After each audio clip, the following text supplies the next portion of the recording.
Olá, um forte abraço a todos. O meu nome é Rui Santos, este é o canal Explica Tuga e pela frente teremos a resolução do Exame Nacional de Matemática B. Trata-se da primeira fase do fatídico ano de 2026.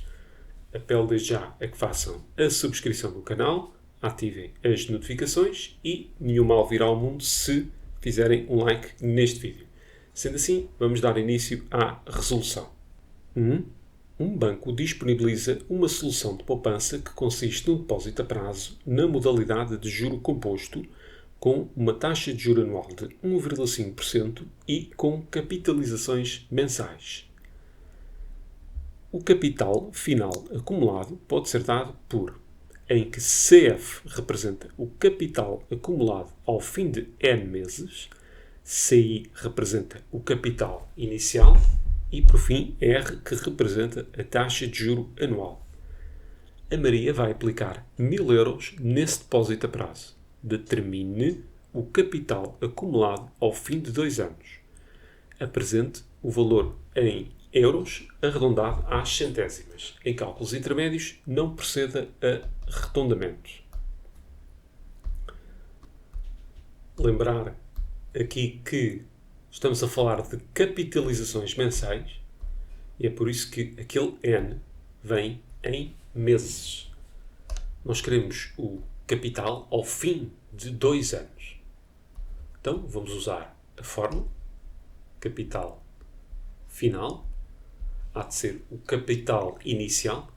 Estamos a falar de 1.000 euros vezes 1 mais, aqui, atenção, a taxa de juro é de 1,5%, por isso temos de pôr aqui 0,015, que vamos dividir por 12 e elevar aqui ao número de meses correspondente a 2 anos, ou seja, 2 vezes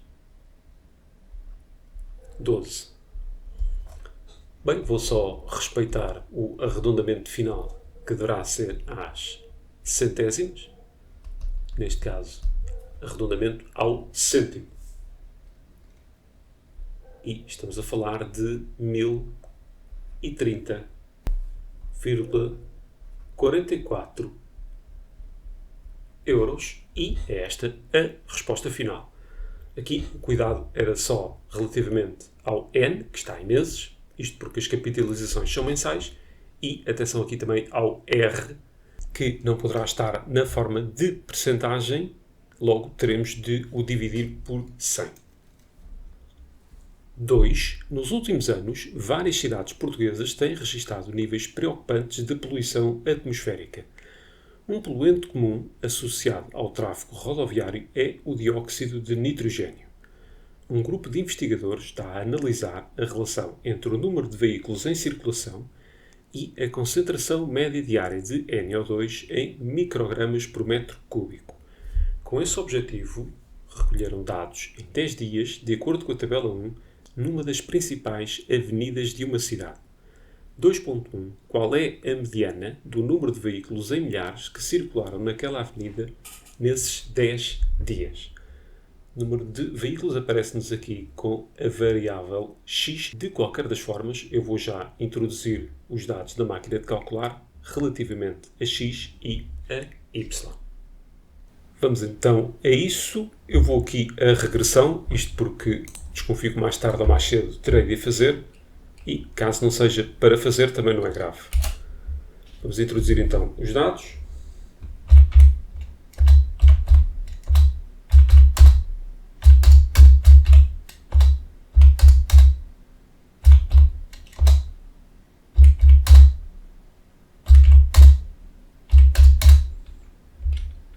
Agora, da variável y.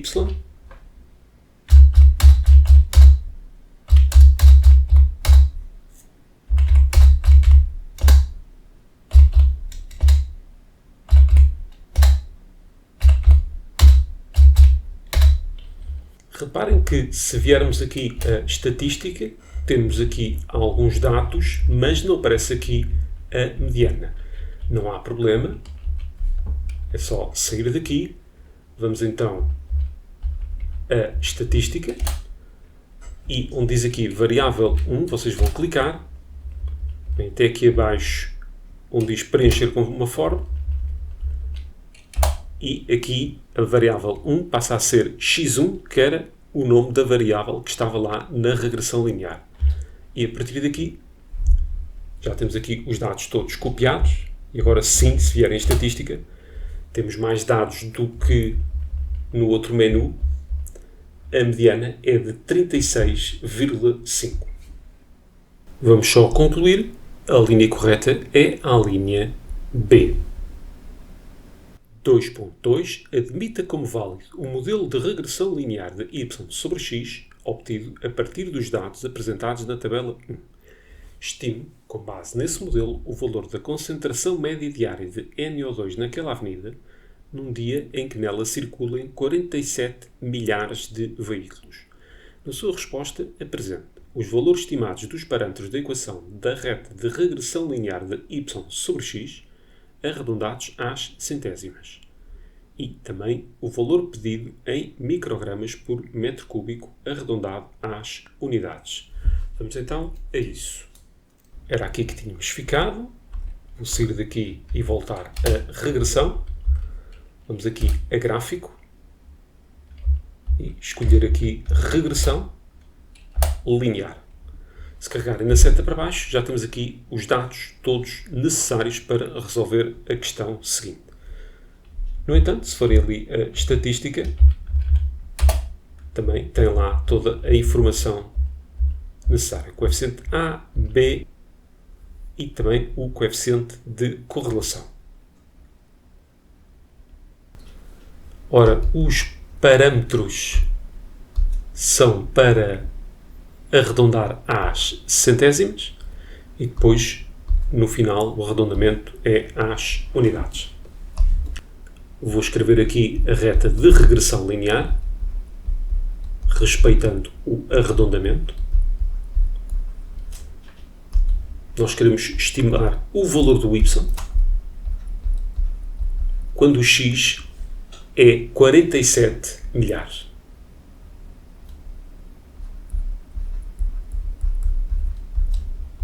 Aqui o arredondamento é para fazer às unidades, o que dá 60 microgramas por metro cúbico. E está concluído o exercício. 2.3. As autoridades municipais de algumas cidades implementam medidas de atuação para minimizar a poluição. Nesta cidade, fixou-se como nível preocupante de poluição por NO2 o valor de Y barra mais S, em que Y barra é a média dos valores da concentração média diária de NO2 registados naqueles 10 dias de recolha de dados e S é o respectivo desvio padrão amostral. Determine em quantos daqueles 10 dias foi ultrapassado o nível preocupante de poluição por NO2 naquela avenida da cidade. Em cálculos intermédios, se proceder a arredondamentos, conserve no mínimo 2 casas decimais. Era aqui que tínhamos ficado. É só chegar aqui a estatística. Isto é referente aos valores do y. Temos então aqui a média do y e, mais abaixo, o desvio padrão amostral. Vamos só ter o cuidado de respeitar os arredondamentos, isto nos cálculos intermédios. Então, a média de y mais o seu respectivo desvio padrão amostral é igual a 46,3 mais 10,15. 56,45 microgramas por metro cúbico. Sempre que este valor é ultrapassado, passamos então ao nível preocupante. E quando é que isso aconteceu? Aconteceu apenas 2 vezes. Aqui e aqui. Em quantos dias foi ultrapassado? Resposta final: 2 dias. 3. Duas povoações, E e F, estão a igual distância de uma fonte de abastecimento de água localizada em J. Pretende-se construir uma canalização com uma bifurcação ligando a fonte às duas povoações como se representa na figura 1. A canalização é formada por 3 canos retilíneos, um que vai da fonte localizada em J até à bifurcação em P e os 2 que partem de P, um para E e outro para F. O ponto P está a igual distância de E e F. O ponto M, ponto médio de EF, dista 5 km de J. Seja o comprimento de PM igual a x km, tal como na figura. O comprimento total da canalização GTX em km, em função de x, é dado por, e temos aqui a expressão, com x válido entre 0 e 5. 3.1. Qual dos seguintes valores é o comprimento total mínimo, arredondado às décimas, que a canalização pode ter de acordo com a função Q? Bem, não nos resta outra coisa. Introduzir isto na máquina respeitando o domínio e verificar qual é o mínimo dessa função. É vir aqui a funções, adicionar um elemento.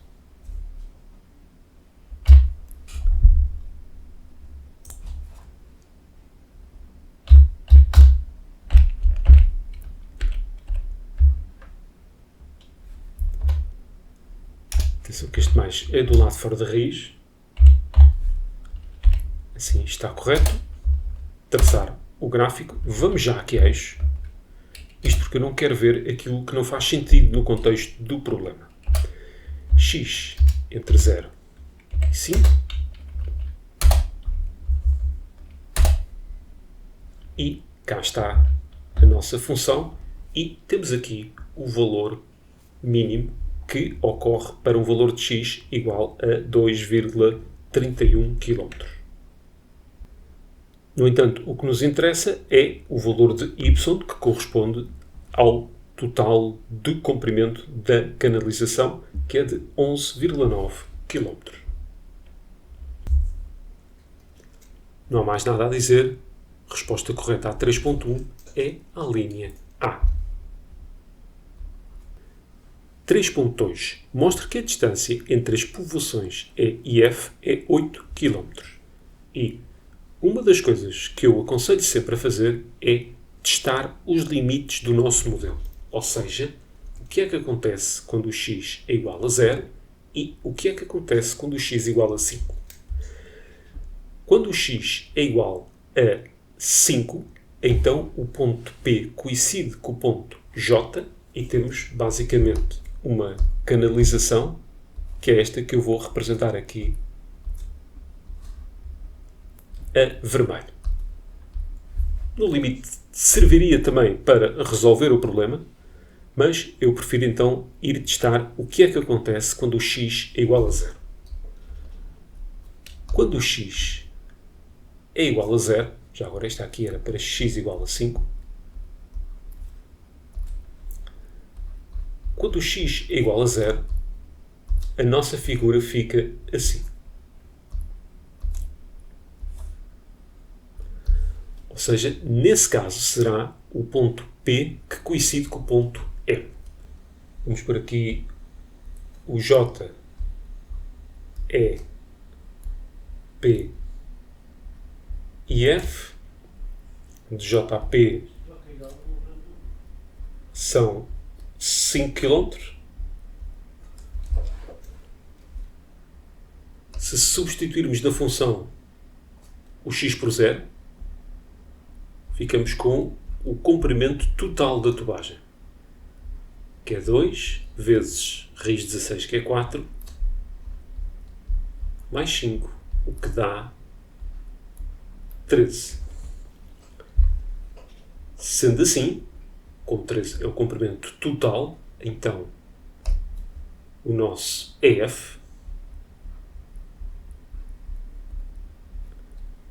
há de ser os 13 menos os 5, ou seja, 8 km. também chegavam à mesma conclusão da seguinte forma. Se olharmos para aqui, 5 menos x, no contexto do nosso problema, há de ser a distância de J a P. O que quer dizer que este bocado que sobra terá de ser a distância de E a F. Substituindo o x por 0, ficavam com 2 vezes 4, que é 8 km. 3.3 admite agora que os 3 canos que constituem a canalização têm o mesmo comprimento. Determine o comprimento total da canalização. Apresente o valor pedido em quilómetros. Reparem no seguinte. Já tínhamos chegado à conclusão, na questão anterior, que este 5 menos x, olhando para a figura e sabendo que a distância de JM é 5 e a de PM é x, então terá que corresponder a JP. Logo, tudo o que sobra, porque isto é o comprimento total da tuagem, há de ser F. E nós queremos o comprimento total da canalização numa situação em que os 3 canos que a constituem têm o mesmo comprimento. E, nesse caso, o comprimento de JP é igual ao de EM, que é igual a MF.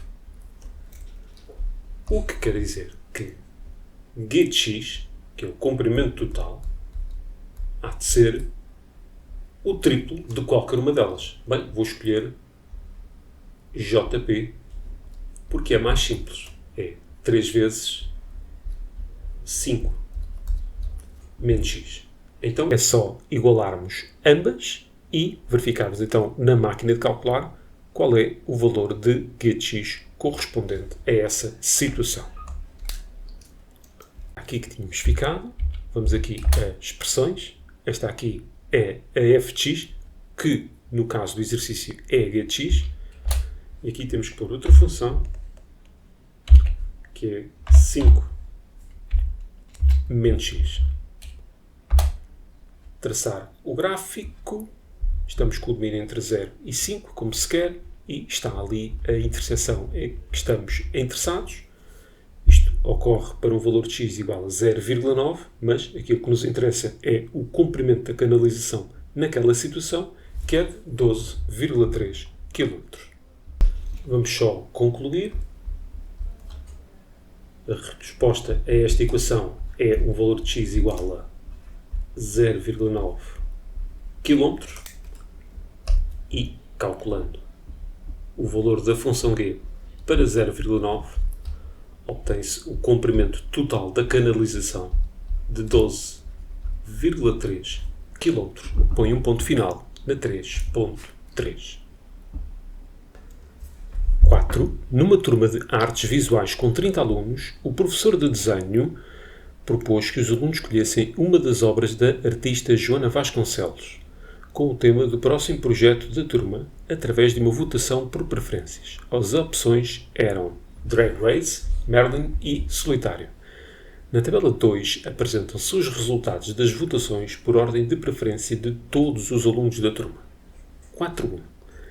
Quer a eleição se realize por maioria simples, com base nos votos na primeira preferência, quer se realize pelo método de borda, a obra vencedora é a mesma. Mostra que esta afirmação é falsa, atribuindo na aplicação do método de borda 3 pontos por cada voto na primeira preferência, 2 na segunda preferência e 1 na terceira preferência.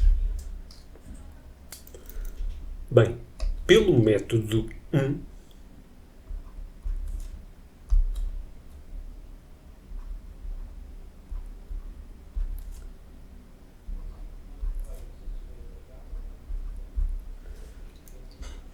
isto é só com base nos votos na primeira preferência, por isso temos 15 votos aqui, 5 aqui e 10 aqui, e temos o nosso vencedor.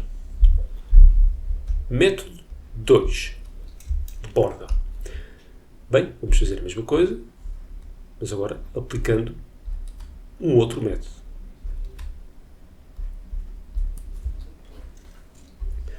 Aqui também tomar nota das pontuações.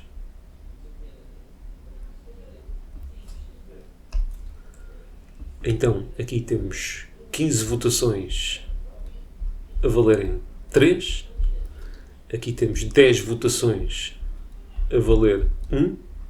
E, por fim, 5 votações também a valer 1. Já faço as contas todas no final. Aqui agora, mais fácil fazer assim.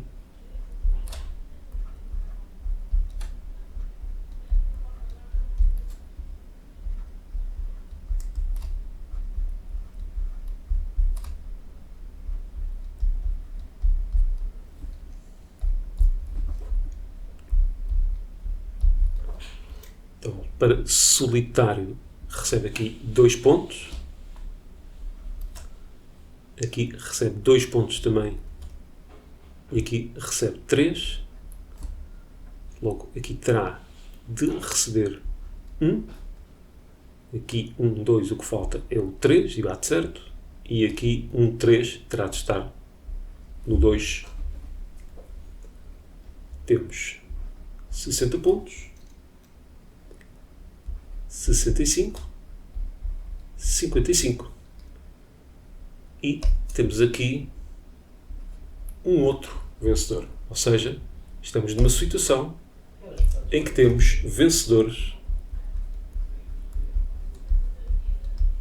diferentes.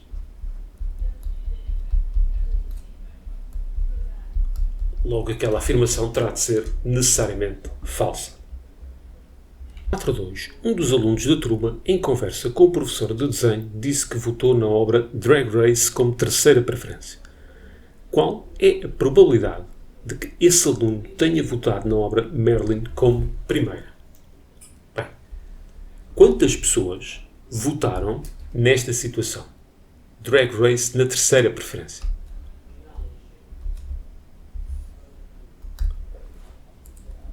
Ora, foi um total de 10 mais 5 alunos. De entre estes, quais foram aqueles que terão votado na obra de Merlin como primeira preferência? Terá de ser uma destas duas parcelas. E essa parcela é a parcela dos 10. Ora, temos aqui 10 sobre 15. Isto é para apresentar em fração 2/3. Resposta correta é a linha D. 5. No primeiro dia de aulas, a Marta acordou às 0 horas com 39 graus Celsius de temperatura corporal. Seja f de x o valor da temperatura corporal da Marta em graus Celsius às x horas desse dia. Isto com um x entre 0 e 14. 5.1. Sabe-se que entre as 0 e as 14 horas desse dia, o valor da temperatura corporal da Marta diminuiu em média 0,1 graus Celsius por hora. Determine o valor da temperatura corporal da Marta às 14 horas desse dia. Bem, não há aqui grande coisa a fazer. Vamos agarrar nos 39 graus que ela tem e subtrair-lhe 0,1 graus por cada hora passada. E passaram-se 14 horas. Vamos ficar com 37,6 graus Celsius. 5.2. Seja V a função que dá a taxa de variação instantânea da função f com x entre 0 e 14. Na figura 2 representa-se o gráfico da função v.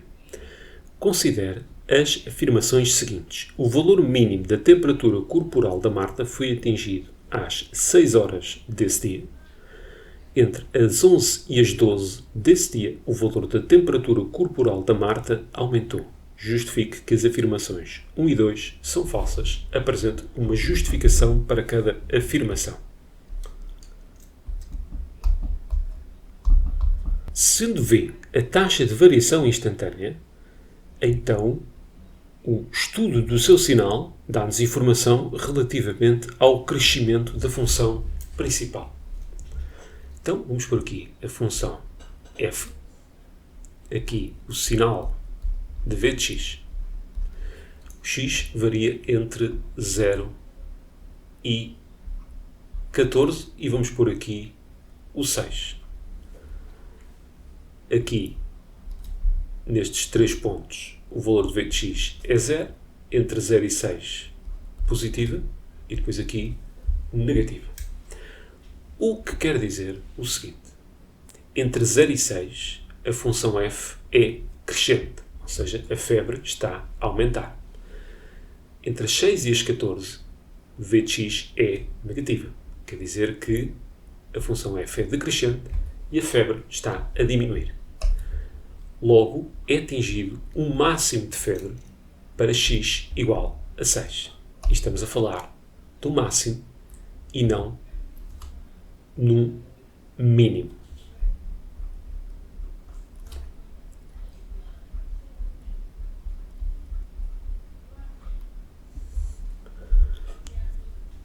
E reparem que dizem que entre as 11 e as 12, e 11 e 12 estarão algures aqui, desse dia, o valor da temperatura corporal da Marta aumentou. Não, nesta fase está a diminuir.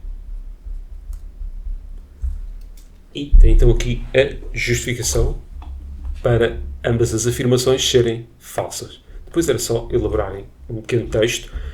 Na primeira, poderiam dizer apenas que a função v de x passa de positiva a negativa, o que quer dizer que a função principal, a função f, passa de crescente a decrescente, e isso é compatível com o máximo. Para justificar em segunda, bastava dizer que entre as 6 e as 2 da tarde, o valor de f de x é negativo e isso é compatível com a função f ser decrescente, logo a febre estará a diminuir e não a aumentar. 6. Um jogo tem 3 dados cúbicos. 6.1. Os 3 dados, um azul, um verde e um preto, são equilibrados e têm as faces numeradas de 1 a 6. Determina a probabilidade de, no lançamento dos 3 dados em simultâneo, a face com o número 6 ficar voltada para cima em exatamente 2 dados. Apresente o valor pedido na forma de fração. Tenho aqui 2 formas de o fazer. Ora, isto é a probabilidade de sair um dos 6. Isto é a probabilidade de sair outro. E isto é a probabilidade de não sair um 6 no dado restante. Vamos imaginar que eu tinha aqui a face 6 a sair no azul, no verde, mas no preto não saía. Estamos a falar de exatamente 2 faces com o número 6. Bem, isto não teria de ser necessariamente assim. Por isso, eu vou pôr aqui vezes 3, que é para contemplar as seguintes situações. Aqui a face 6 pode sair no A de azul e no verde, pode sair no azul e no preto, e por fim pode sair no verde e no preto. Feitas as continhas, 5 sobre 72. Aqui podemos fazer, recorrendo aos casos possíveis. Temos 6 possibilidades para o primeiro dado, 6 para o segundo, 6 para o terceiro, ou se quiserem, 6 ao cubo. Casos favoráveis, temos então apenas uma situação para um dos dados, um para o outro e 5 para o outro. Ou seja, este tem que ter necessariamente um 6, este um 6 e este pode ter 1, 2, 3, 4, 5. Mais uma vez, vamos ter que multiplicar por 3 porque Pegando, por exemplo, aqui na face que não tem o 6, ela poderá ser o azul, o verde ou o preto. Bem, fazendo o quociente, ficam exatamente com a mesma situação, 6 ao cubo, e aqui em numerador 5 vezes 3, a dar à mesma 5 sobre 72. Põe ponto final aqui na 6. 6.2. Na figura 3 estão representados 3 cubos iguais com 2 cm de aresta, em referencial ortogonal e monométrico, ou x, y, z, correspondentes aos 3 dados utilizados no jogo. As letras assinaladas na figura 3 representam os vértices dos cubos, sendo os vértices comuns representados pela mesma letra. Tal como se representa na figura 3, a origem do referencial coincide com um dos vértices de um cubo.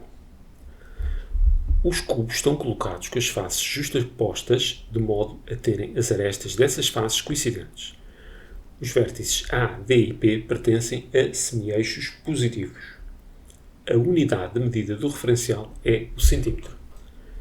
Qual dos seguintes vértices é o ponto de interseção do plano, definido por z igual a 4, com a reta definida por x igual a 0 e y igual a 2? Para se fazer interseções é fácil. Basta que todas as condições se verifiquem, tanto as do plano como as da reta. Então, o x tem que ser 0, o y tem que ser 2 e o z tem que ser 4. Ora, para x igual a 0 estamos ali em cima do eixo do y, depois para y igual a 2 vamos até ali, à reta dn, e por fim, se o z é 4, e reparem que a aresta é 2, então estamos no ponto N, e a resposta correta é a D. 6.2.2, na figura 4, está representado em referencial ortogonal e monométrico ao XY o retângulo ABDO contido no plano X ou Y da figura 3. Determine, relativamente ao referencial ortogonal e monométrico ao XY da figura 4, a equação reduzida da reta AD. Vamos ver uma coisa. De A a B é 2. É a aresta do cubo.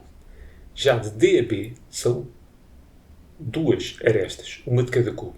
Logo, é 4. Então, e querendo nós a equação da reta AD, vamos usar as coordenadas do ponto A e do ponto D.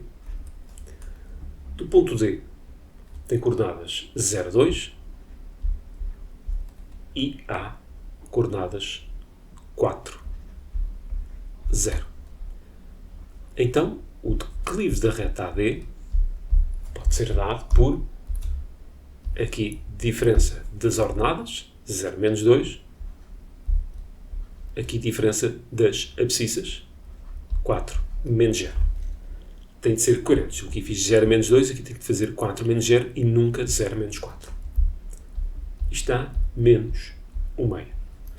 Bem, y é igual a mx mais b, sendo b ordenada na origem. No nosso caso, y é igual a menos 1 meio de x e a ordenada na origem é 2. Vê-se perfeitamente ali logo pelas coordenadas do D. E isto põe um ponto final nesta questão e no exame.